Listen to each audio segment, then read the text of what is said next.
UP board की परीक्षा नज़दीक है, जिसे देखते हुए आज बात करेंगे हिंदी के शिक्षक सरोज कुमार से। बच्चों की तैयारियों के बारे में चर्चा करेंगे। कुमार, हिंदी विषयाध्यापक श्री अनंत इंटर कॉलेज 17 देवरिया से। यूपी बोर्ड परीक्षाओं का शेड्यूल जारी हो गया है, जो 18 फरवरी से शुरू होना है। और जो भी परीक्षार्थी इसमें परीक्षा देने जा रहे हैं उनको मेरे तरफ से उज्जवल भविष्य की शुभकामनाएं। चूँकि परीक्षा शुरू होने जा रही है तो परीक्षा की कुछ रणनीतियाँ होती हैं। अगर उन रणनीतियों को आप फॉलो करेंगे तो निश्चित ही बेहतरीन रिजल्ट आएगा और आपका मार्क्स परसेंटेज बहुत ज़्यादा बढ़ा हुआ सामने आएगा।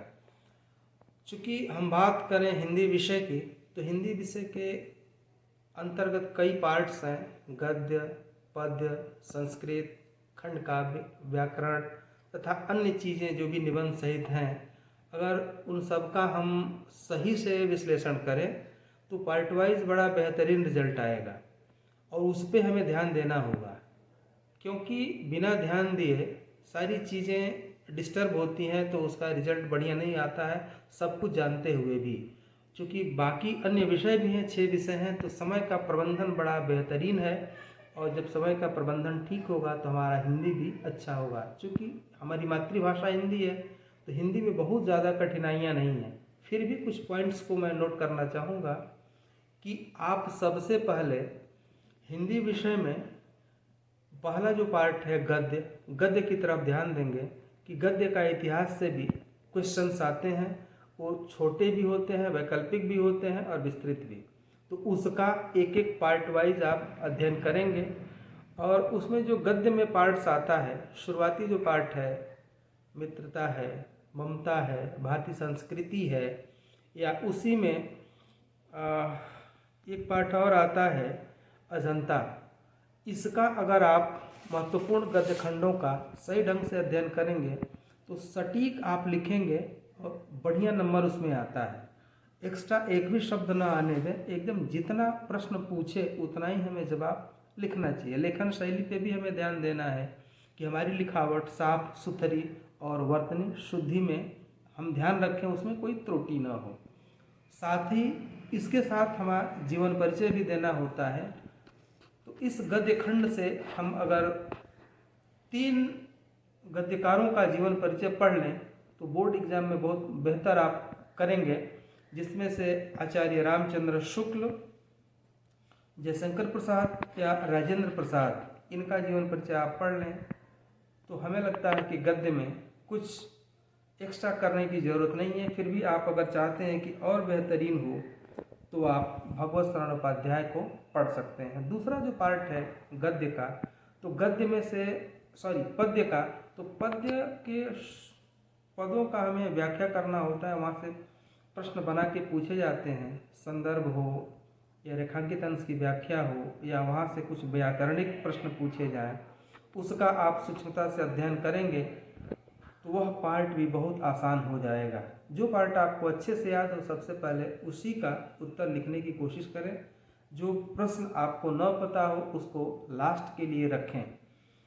इस खंड से भी हमें जीवन परिचय लिखना होता है, तो आप इसमें महादेवी वर्मा, सुमित्रानंदन पंत, गोस्वामी तुलसीदास और सूरदास का जीवन परिचय याद रख सकते हैं। यह हमारे लिए बहुत ही उत्तम होगा। उसके बाद फिर आता है संस्कृत खंड। संस्कृत से एक श्लोक पूछा जाता है जो इस गद्य खंड में न आया हो, तो कम से कम आप 2 श्लोक याद रखेंगे। अगर एक पूछ भी लिया गया तो दूसरा आपके विकल्प के रूप में सामने होगा, आप उसका बेहतरीन उत्तर लिखेंगे। फिर वहाँ से गद्य खंड आता है, संस्कृत का गद्य खंड अनुवाद करने के लिए। तो उसके कुछ चैप्टर्स का आप अनुवाद अच्छे से पढ़ लेंगे जो हमारे लिए सरल हो जाएगा। उसमें से कुछ श्लोक भी पूछा जाता है जिसका अनुवाद करना होता है, तो एक गद्य एक श्लोक उसका अनुवाद कर लेंगे। और फिर वहाँ से कुछ प्रश्नोत्तर आता है, 2 प्रश्नों के उत्तर संस्कृत में लिखने होते हैं, बड़े सरल होते हैं, उसको सूक्ष्म और सरल तरीके से आप लिख सकते हैं। एक पार्ट और आता है इसमें खंड काव्य। अलग अलग जनपदों में अलग अलग खंड काव्य है। देवरिया जनपद में मेवाड़ मुकुट पढ़ाया जाता है, तो मेवाड़ मुकुट का सारांश याद रख लें और अलग अलग 7 सर्गों की कथा वस्तु आपको याद होना चाहिए। ये प्रश्न 2 तरह से आते हैं, या तो सारांश लिखिए या अलग अलग सर्गों के अलग एक सर्ग का कथा वस्तु आपको लिखना होता है। इसको लिखने में आप लेखक का नाम जरूर लिख दें कि किसने इस खंड काव्य को लिखा है। सेकंड ऑप्शन के रूप में इसमें पूछ लेता है चरित्र चित्रण। तो चरित्र चित्रण में खंड काव्य के नायक राणा प्रताप का जीवन परिचय, राणा प्रताप का चरित्र चित्रण, या फिर उनकी पत्नी लक्ष्मी का चरित्र चित्रण, या फिर उनकी जो बेटी है दौलत उसका चरित्र चित्रण अगर आप पढ़ लें तो यहाँ से काम आपके लिए सहज हो जाएगा। इसके पश्चात फिर निबंध वाला पार्ट बड़ा ही इंटरेस्टिंग होता है। वो आपके बहुमुखी प्रतिभा का द्योतक होता है। उसमें कुछ टॉपिक्स हैं जिस पे निबंध आप तैयार कर लें तो आपका काम बड़ा आसान हो जाएगा, जिसमें वन, पर्यावरण, जनसंख्या और एक करंट अफेयर्स का कोई टॉपिक अच्छे से आप पढ़ लें तो निबंध आपका कंप्लीट होगा। निबंध लिखने के लिए 3 पृष्ठ काफ़ी है। उस पर लिखावट पे ध्यान दें और अगर बिंदुवार लिखें, हेडिंग लगा के लिखें तो ज़्यादा बेहतर होगा। कहीं भी आप कटिंग करने की कोशिश न करें और निबंध जब भी लिखें उसमें डाटा जरूर दें। डाटा देने से वो बड़ा ही प्रभावशाली होता है।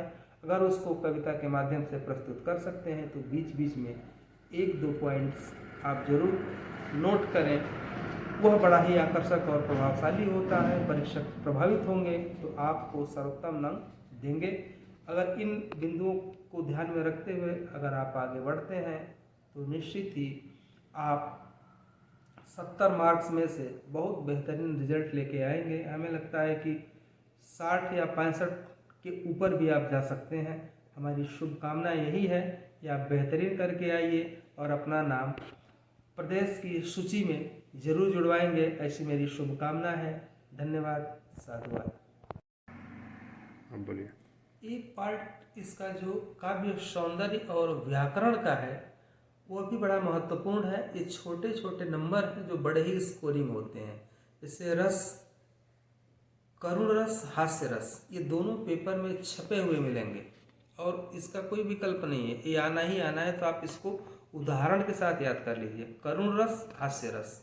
दूसरा है छंद, तो दोहा छंद और सोरठा छंद, ये भी दोनों परिभाषा के साथ उदाहरण रखिए। बोर्ड एग्जाम में एक लिखना ही लिखना है और रहेगा ही रहेगा।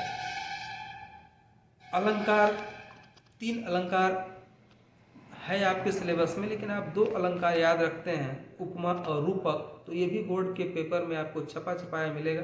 ये मेरा अनुभव बता रहा है कि ये पेपर में रहना ही रहना है, तो इसको आप अच्छे से याद करिए। ये पेपर आउट मान के चलिए और निश्चित ही ये पेपर में छपा मिलेगा, उसको आप अच्छे से लिखेंगे। अगला पॉइंट इसमें आता है उपसर्ग, प्रत्यय, तत्सम, तद्भव, समास, पर्यायवाची, वाच्य परिवर्तन, पद परिचय। ये छोटे छोटे पॉइंट्स हैं और ये निश्चित ही रहेंगे और ये हर खंड में आप पढ़ें, चाहे गद्य हो, पद्य हो, संस्कृत हो, हर जगह ये आता है। तो इसको ध्यान में रखते हुए अगर लिखेंगे तो आप कुछ बेहतर स्कोर करेंगे और इसको नज़रअंदाज करने की कोशिश न करें। बड़े नंबरों के पीछे आप मत भागिए, छोटे प्रश्नों का भी उतना ही ध्यान रखिए जितना ध्यान आप बड़े प्रश्नों पे रख रहे हैं। इससे आपका रिजल्ट बहुत ही शानदार होगा और आप इसका ध्यान रख के ही आगे बढ़ेंगे। हिंदी को इतने हल्के में न लें, या जितना आसान है उससे कहीं ज़्यादा कठिन है। आपकी पढ़ाई इसको बहुत ही सहज, सरल और आसान बना देगी और आप एक बेहतर परीक्षार्थी साबित होंगे। अच्छे अंकों के साथ आप पास होंगे। धन्यवाद। बारे बताइए। यूपी बोर्ड हाई स्कूल की परीक्षा में 20 क्वेश्चन वैकल्पिक आते हैं और विकल्प के प्रश्नों को हल करते समय में विशेष सावधानी बरतनी होती है। कुछ बच्चे एक ही विकल्प पढ़े और सच मान के उसको सही मान के टिक कर देते हैं, जो एक खतरे की घंटी होती है। हमें चारों विकल्पों को ध्यान से पढ़ लेना है। कभी कभी एक से ज़्यादा विकल्प सही होते हैं और लास्ट में ऑप्शन जो होता है A+B दोनों सही है, तो वहाँ तक हमें जाना है। इसका हमें ध्यान रखना है। विकल्प हमें चारों सावधानी पूर्वक ध्यान से पढ़ना है और तब जाके अपना उत्तर या अपने उस OMR शीट के गोले को, सर्कल को डार्क करना है। नहीं तो हम इसका नुकसान झेल सकते हैं। इसका हमें सावधानी से ध्यान रखना है। और कुछ दीर्घोत्तरी जो प्रश्न होते हैं, जो रेखांकित गद्य हो या पद्य, दोनों में आते हैं। हाँ, गद्य और पद्य दोनों में आते हैं। तो गद्य के रेखांकित अंशों की सिर्फ उतनी ही व्याख्या करें हम जितना रेखांकन वो किया गया है। उसका रेखांकन के साथ साथ हम भाव जोड़ दें तो ज़्यादा पॉजिटिव मार्क्स आते हैं। ऐसे ही काव्य में भी होता है, पद्य का कुछ रेखांकित लाइन होता है और रेखांकित अंशों की व्याख्या हम भावनात्मक व्याख्या के रूप में ही करें तो वह ज़्यादा अच्छा होगा। उसके साथ ही उस पैराग्राफ से रिलेटेड कुछ प्रश्न आते हैं जो बड़े ही सरल होते हैं। प्रश्न 9 समझ में आए तो प्रश्न को 2 बार 3 बार हम रिवीजन करके पढ़ें। 2 बार 3 बार पढ़ने से उसका कुछ न कुछ उत्तर निकल के आएगा और हम एक शानदार उत्तर लिखेंगे, जिसके कारण हमारा मार्क्स बहुत ज़्यादा बढ़ा हुआ मिलेगा। आपके पढ़ाए हुए बहुत सारे छात्र हैं पिछले 2-3 सालों से, इनका 100 में 100 नंबर आया है लगभग हर साल 10-12 बच्चों का आता है। उसके लिए क्या करना पड़ेगा, बच्चों को क्या करना चाहिए?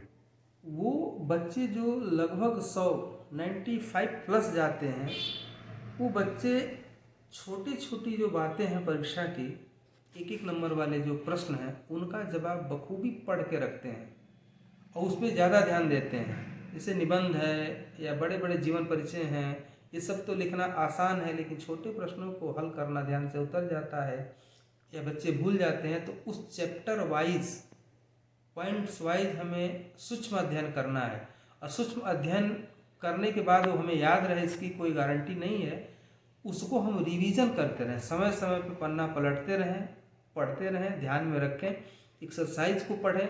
कोई समस्या हो तो अपने विषयाध्यापक से मिल के उसका समाधान कर लें, समय रहते समाधान कर लें, तब जाके आप 90 प्लस आप मार्क्स लेके आएंगे। और पीछे बच्चे जो उतना लेके आए हैं, अगर इन बताए पॉलिसियों का ध्यान रखेंगे तो आप भी 90-95 जरूर लेके आएंगे या उससे भी ऊपर आपका मार्क हो सकता है। इसमें नंबर ले आना बहुत आसान है, लेकिन पास होना कठिन है। पास होना कठिन होने से मतलब है कुछ भी लिखेंगे तो नंबर नहीं मिलेगा, और जब लिखेंगे सब कुछ तो नंबर आपका कटेगा भी नहीं, आप बहुत बेहतरीन करेंगे। इससे बहुत सारे बच्चे परेशान हो जाते हैं कि हम लोग उत्तर कैसे लिखा जाए। क्वेश्चन पेपर आने के बाद हड़बड़ी में रहते हैं सब बच्चे, उसके लिए क्या करना चाहिए? पेपर मिलने के बाद प्यारे बच्चों, आपको घबराने की ज़रूरत नहीं है। बड़े ही शांत मन से आप पेपर को पढ़िए। पेपर पढ़ने के बाद आपको लगेगा कि बहुत सारे क्वेश्चन तो हमें ज़ुबानी याद है। तो जो प्रश्न आपको बहुत अच्छे से याद है, सबसे पहले उन प्रश्नों को हल करें। उसके बाद जो आपको लगता है कि हम कुछ भूल भी सकते हैं, सेकेंड टाइम पे उसको सॉल्व करें। जो बिल्कुल नहीं पता है उसको बाद के लिए रखें कि उसको हम याद करके या स्मरण करके फिर उसको लिखेंगे, तो इससे मार्क्स हमारा बढ़िया आएगा। जब भी आप प्रश्नों को लिखें तो प्रश्न संख्या एकदम साफ साफ स्पष्ट लिखें, उसमें कहीं भी धुंधले वाली बात नहीं होनी चाहिए। प्रश्न नंबर सही होगा, उत्तर सही लिखेंगे, मार्क्स सही आएंगे। इसका हमें ध्यान रखना है। अगर इसमें गड़बड़ी होगी तो उत्तर सही लिखते हुए भी आप उसका खामियाजा भुगत लेंगे। हमें हिंदी में spelling mistake, paragraph change, heading, points सब क्लियर रखना है। इसका हमें बड़ा ही आवश्यकता रहती है, या इससे मार्क्स हमारे अच्छे आते हैं। ये हमें ध्यान में रखना है कि हमें कब क्या कैसे करना है। अगर कोई दिक्कत हो तो आप ज़रूर मिल सकते हैं परीक्षा के पहले, पढ़ाई के बाद।